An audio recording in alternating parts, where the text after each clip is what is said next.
санаи 6 августи соли 2024 қалби яке аз шахсиятҳои шинохтаи ҷумҳурии Тоҷикистон, собиқадори мақомоти амният, гумрук, хидмати давлатӣ генерал-майор Худойқул Ҳамроқулов пас аз беморӣ аз таппиш бозмонд.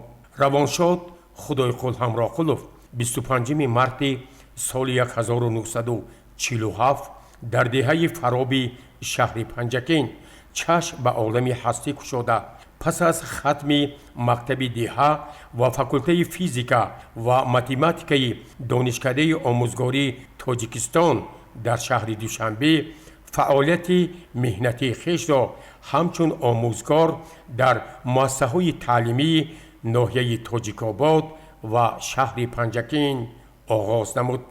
бо дар назардошти донишу малакаи фитрӣ Худойқул Ҳамроқулов фаъолияти хешро аз синни 24-солагӣ дар мақомоти амният идома бахшида, солҳои зиёде дар таъмини амну суботи ҷомеа саҳми пурарзиш гузошт.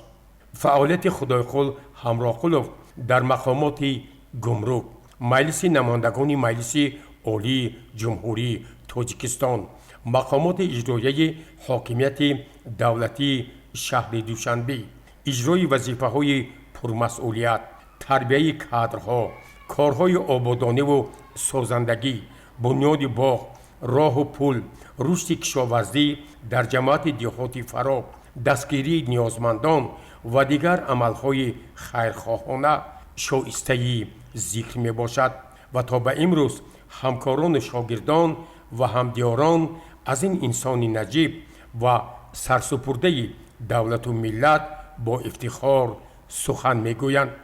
барои хизматҳои сазовор генерал-майор мушовири давлатии дараҷаи 3 Худойқул Ҳамроқулов бо ордени Спитамин чандин медалу ифтихорномаҳои давлатӣ сарфароз гардонида шуд.